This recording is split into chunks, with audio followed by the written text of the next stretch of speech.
Malegaon blast में 17 साल बाद फैसला आने के बाद महाराष्ट्र पुलिस के पूर्व अफसर और एटीएस में काम कर चुके एक मुस्लिम शख्स की काफी चर्चा हो रही है। ये शख्स है महबूब मुजावर। वो महाराष्ट्र एटीएस की उस टीम का हिस्सा रह चुके हैं जो मालेगांव बम धमाकों से जुड़े एक मामले की जांच कर रही थी। उनका दावा है कि उन्हें भगवा आतंकवाद की थ्योरी को साबित करने के लिए लगाया गया था। इतना ही नहीं, सीधे तौर पर उन पर यह दबाव बनाया गया कि हिंदूवादी नेताओं को आरोपी बनाया जाए और संघ प्रमुख मोहन भागवत को गिरफ्तार किया जाए। एटीएस के पूर्व इंस्पेक्टर महबूब मुजावर बताते हैं कि तत्कालीन सरकार और जांच एजेंसियों के बड़े अफसरों ने उस समय भगवा आतंकवाद साबित करने की पूरी साजिश रची थी। इतना ही नहीं, संघ प्रमुख मोहन भागवत को इस मामले में आरोपी बनाकर गिरफ्तार करने का भी दबाव डाला गया था। महबूब मुजावर के मुताबिक उन्हें मालेगांव ब्लास्ट मामले में एक जांच अलग से दी गई थी।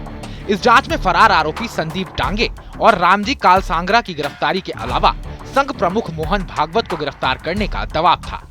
महबूब मुजावर के मुताबिक कुछ समय बाद संदीप डांगे और रामजी कालसांगरा की पुलिस कस्टडी में मौत हो गई थी। मुजावर के मुताबिक एटीएस वालों को पता था कि उनकी भगवा आतंकवाद वाली साजिश के बारे में उन्हें सब कुछ मालूम है। इसलिए जब उन्होंने मोहन भागवत को गिरफ्तार करने और भगवा आतंक वाली थ्योरी को साबित करने से इनकार कर दिया तो उनके खिलाफ कई झूठे मुकदमे दर्ज किए गए। उनके खिलाफ विभागीय जांच शुरू करते हुए जेल भी भेजा गया। अलग से ये दिया गया था मेरे को कि उसमें जो एब्सकॉन्डर है संदीप डांगे, रामजी कालसांगरा, इसके बारे में मेरे को आदेश दिया गया था। उसके अलावा मोहन भागवत जी को इसमें पकड़ के लाओ, उठा के लाओ, ऐसा आदेश था। मैं नहीं उसको मैं इम्प्लीमेंट नहीं किया। इस वजह से मेरे ऊपर उनको मालूम था कि इसको सब सीक्रेट मालूम है, इसके अंदर क्या साजिश है क्या। इस वजह से मेरे पर झूठी केस की। मोहन भागवत जी को संदीप डांगे और रामजी कालसांगरा से मिला के केस करना चाहते थे वो। 17 साल तक भगवा आतंकवाद को लेकर हिंदूवादी संगठनों को बदनाम करने वाली साजिश ने अदालत के फैसले के बाद दम तोड़ दिया है।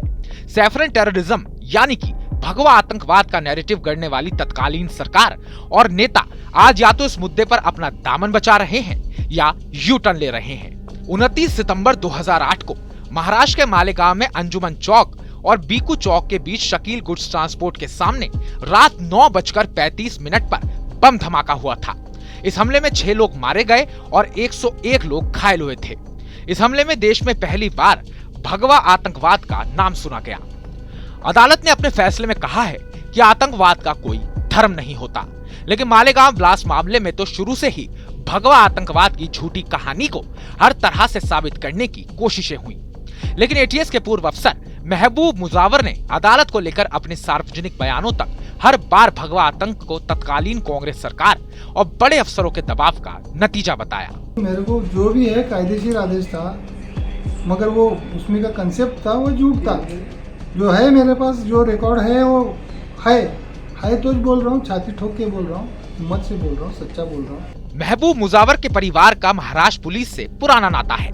महाराष्ट्र के सोलापुर में रहने वाले महबूब के पिता अब्दुल करीम महाराष्ट्र पुलिस में सब इंस्पेक्टर थे। साल 1978 में महबूब मुजावर बतौर कांस्टेबल महाराष्ट्र पुलिस में भर्ती हुए थे। 1983 में वो सब इंस्पेक्टर बने। साल 1984 में बतौर सब इंस्पेक्टर सतारा में उन्हें पहली पोस्टिंग मिली थी।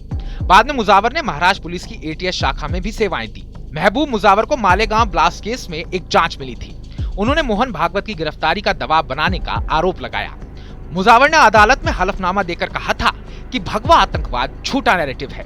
मुजावर के खिलाफ विभागीय जांच हुई और उन्हें जेल भी भेजा गया। मेरे को जो मेरे वरिष्ठ अधिकारी है, मेरे बॉस जो थे परमवीर सिंह थे और उसके ऊपर के अधिकारी थे, उनका आदेश था उनको मोहन भागवत को उठा के लाओ, ऐसा था।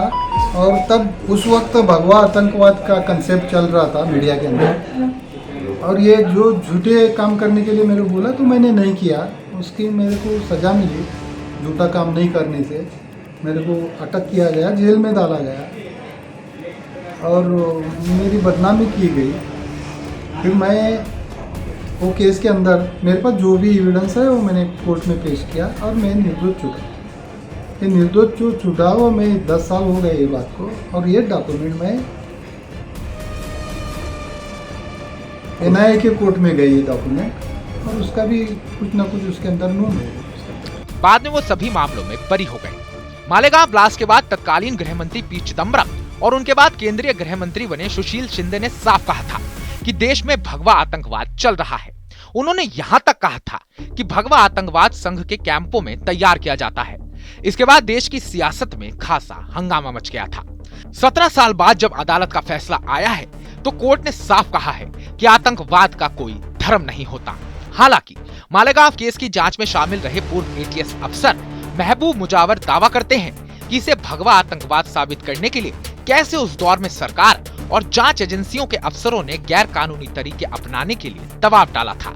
अब अदालत का फैसला आने के बाद इतना तो साफ हो गया है कि जिस तरह मालेगांव ब्लास्ट एक साजिश का नतीजा था, ठीक वैसे ही इस घटना को भगवा आतंकवाद बताना या साबित करने की कोशिश करना भी एक राजनीतिक साजिश थी।